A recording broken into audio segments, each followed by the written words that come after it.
Welcome back, learners. It's fantastic to have you here for another session of Global English Competitiveness. Today we're diving into the second part of Unit 2, the impact of pursuing your interests. Grab your pen and paper as we delve into the world of personal passions and pursuits. To recap, we have 4 can-do objectives in this unit. First, to differentiate between hobbies and interests by defining their distinct characteristics and elements. Second, to explore the importance of understanding the differences between hobbies and interests in order to effectively prioritize and allocate time and resources. Third, to use adverbs to show manner of action, degree of action, place of action, and time of action. And fourth, to use the different types of adverbs in writing and in speaking. As you can remember, we have already covered our first can-do objective, where you look into the difference between hobbies and interests by defining their distinct characteristics and elements. This time, we're going to focus on our second objective, to explore the importance of understanding the differences between hobbies and interests in order to effectively prioritize and allocate time and resources. Without further ado, let's move over to our second lesson for this unit, 2B, the impact of pushing your interests. And here are the sub-lessons that will help us achieve our objective: vocabulary, listening, grammar, speaking, reading, and writing. Let's begin our lesson with a vocabulary activity. Your task is to identify the relationship among the words. There are 3 potential situations to consider. Write A if 2 of the 3 words are alike. Write O if 2 of the 3 words are opposite. And write NR if none of the words are related in terms of meaning. The first 2 items are already done for you.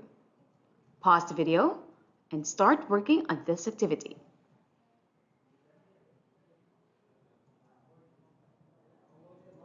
Continue answering the rest of the items.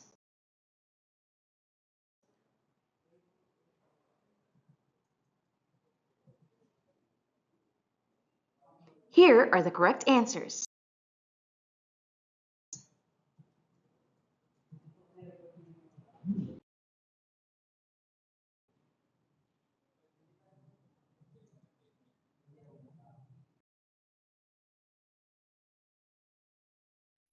Hi, Angela. How are you?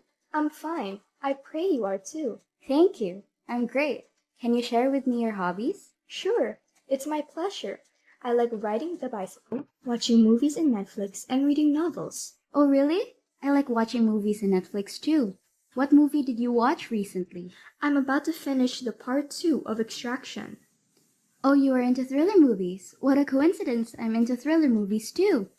I just finished watching The Extraction Part 2. By the way, why did you ask about my hobbies? We are tasked by our communication teacher to find out common hobbies with friends. I'm so happy to know that we share common likes. Me too. I'll take note of this and get ready for my submission. Good to hear. Enjoy with your task. Bye for now. Thank you and goodbye, Angela. Now it's time to check your listening comprehension skills. Based on the audio recording you just listened to, answer the following items. Choose the letter of the correct answer. You may now pause the video to start answering items number 1 to 3.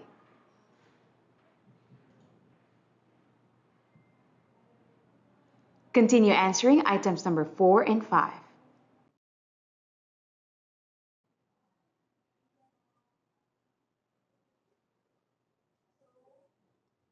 Here are the correct answers.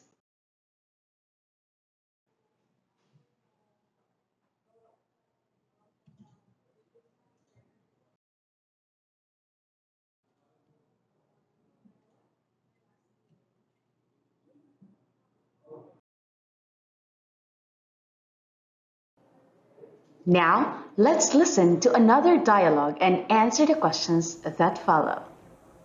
Hey there, Rina. Good morning. Good morning, Sabina. So you joined the debate competition last week? Yeah, that was fun. Doing debate is one of my interests. I've heard your team won. Yeah, thanks God and to my team. I'm glad for all of you. Congratulations. Thank you. How about you? What's keeping you busy these days? Well, I'm interested in doing research. It's challenging, but I love doing it. Oh, you must be great about it. Not so, but I'm learning. We do research on the impact of pushing one's interests. It's so timely. I'm so excited to know the findings of that research. So do I. I pray you can make it soon. Thank you. I'll surely discuss the results with you. I'm glad to hear that. By the way, I've got to go now. I still have a class. Me too. See you later. Bye for now. So it's time to check your listening comprehension skills again. Pause the video and start answering items 1 to 3.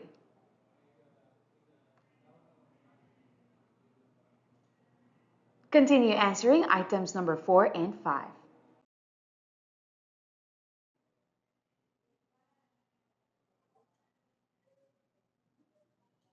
Here are the correct answers.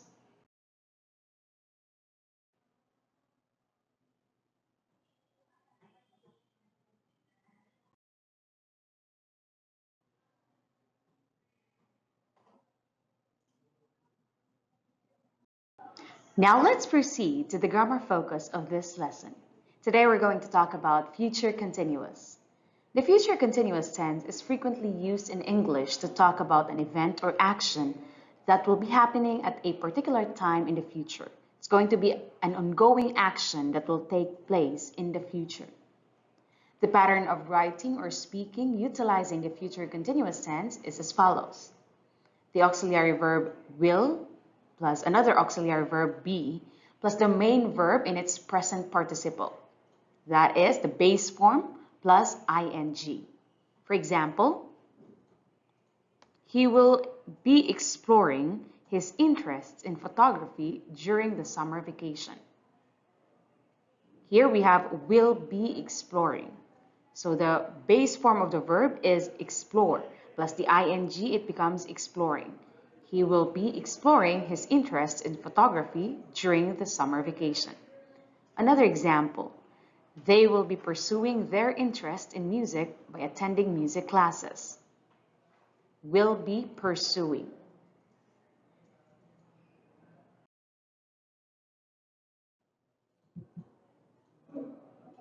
To make negative sentences in the future continuous tense, you simply add the word not in between will and be.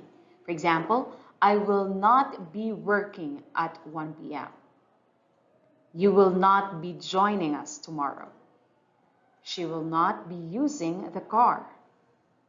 The fourth example, we will not be having dinner at home. So this is the future continuous in the negative.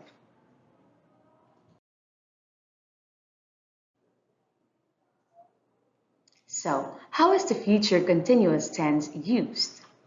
The future continuous tense is employed to discuss an ongoing action that will occur at a specific time in the future.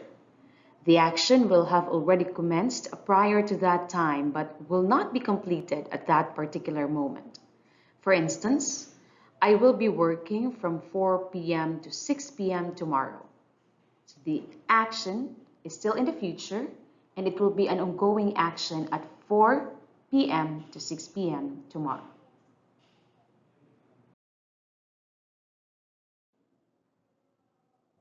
Let's put your grammar knowledge to a test. Fill in the blanks with the correct form of the future continuous tense in the negative. Again, in the negative. Pause the video and start answering items number 1 to 3. Continue answering items number 4 and 5.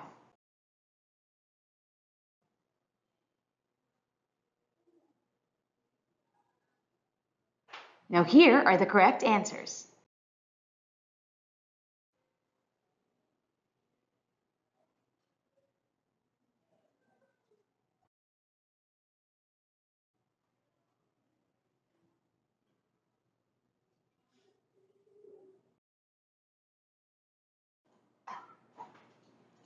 So, did you answer all items correctly? Great job.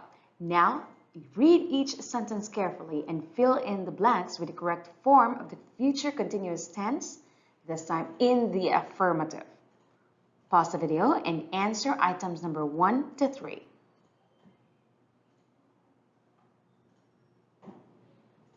Continue answering items number 4 and 5.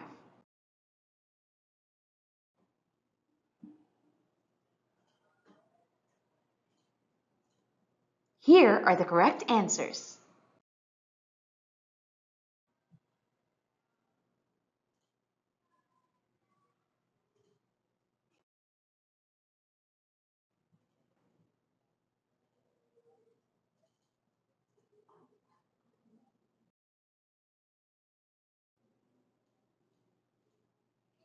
So let's proceed with the speaking activity. This time we're going to talk about contraction with future continuous. When speaking, it's common to contract the subject and the auxiliary verb will when using the future continuous tense. So I will becomes I'll. You will becomes you'll. He will becomes he'll. She will becomes she'll. It will becomes it'll. We will becomes will. And they will becomes they'll. This will also help you sound more natural when using the English language.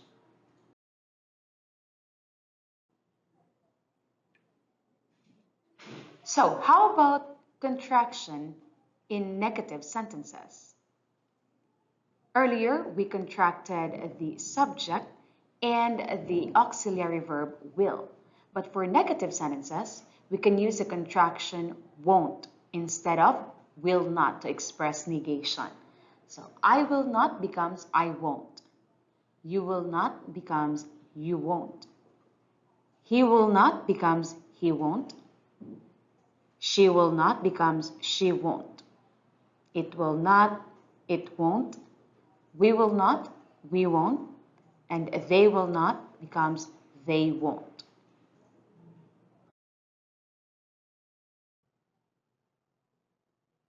Now to check your speaking skills, read the following sentences out loud. Apply your knowledge on contractions whenever possible. While doing this activity, feel free to employ CCAI to check, practice, and improve your pronunciation.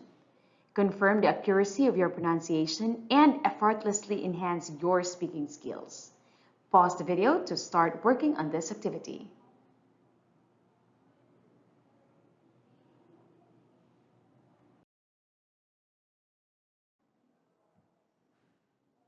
Moving on to our next sub-lesson, reading. Read the article with me. The Impact of Pushing Your Interest by Winona B. Garces. As life progresses, you will discover a hobby or activity that sparks your interest, such as sports, music, literature, or cooking. Once you find that passion, you have the choice to either ignore it or pursue it further. If you choose the former, you may not reach your full potential, but if you opt for the latter, you can unlock your strengths and achieve personal growth and success. In pursuing your interests, you must take necessary steps to achieve your goals. For example, if you're interested in sports, you might attend training sessions, conduct research, and participate in tournaments or events. This process will help you acquire more knowledge and skills. Pursuing your interests has positive impacts on your life. It increases your confidence, enhances your understanding of your strengths and weaknesses, and improves your time management skills. Engaging in activities that bring you joy also boosts your physical and mental well-being and allows you to build social connections. Following your passions adds happiness and fulfillment to your life, even in the face of uncertainty. As you encounter challenges, you develop better strategies to overcome them, becoming a stronger individual. Choosing to pursue your passions is an opportunity to test your limits and work on areas where improvement is needed. As T.S. Eliot said, only those who are willing to take risks and go beyond their limits can truly discover the extent of their capabilities. Now let's test your reading comprehension skills. Choose the letter of the correct answer. Pause the video to start answering items number 1 and 2.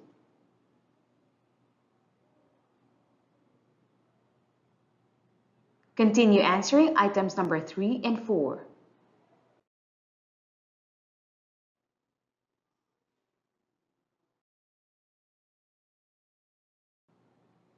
Finally, answer item number 5.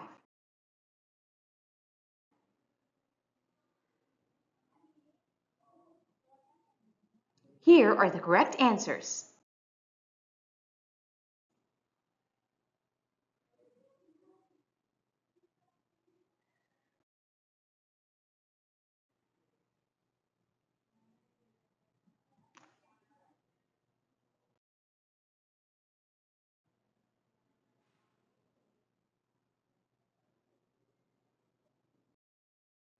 And we're down to the final activity for this lesson. Write a well-structured essay discussing the positive effects and potential challenges of actively pursuing and pushing your interest. Consider personal experiences, examples, and insights to support your ideas. Use future continuous tense in writing. Aim to write a well-organized essay with clear topic sentences, supporting details, and cohesive paragraphs. Use appropriate vocabulary, sentence structures, and grammar to convey your ideas effectively. You may now pause the video to start working on this activity.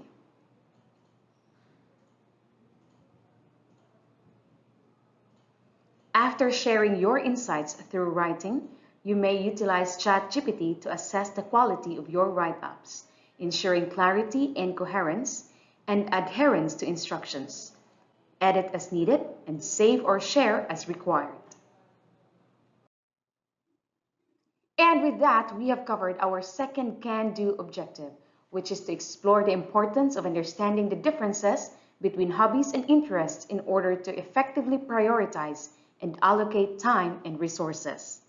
In this lesson, we enriched our vocabulary on words related to hobbies and interests. We listened to dialogues and answered the comprehension questions.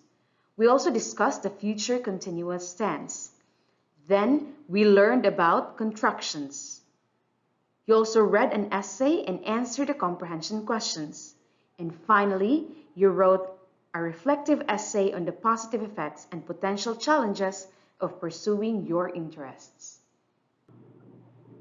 I trust that you enjoyed our lesson as much as I did. Unit 2B concludes here. Thank you for tuning in, and I eagerly anticipate our next encounter in the upcoming lesson.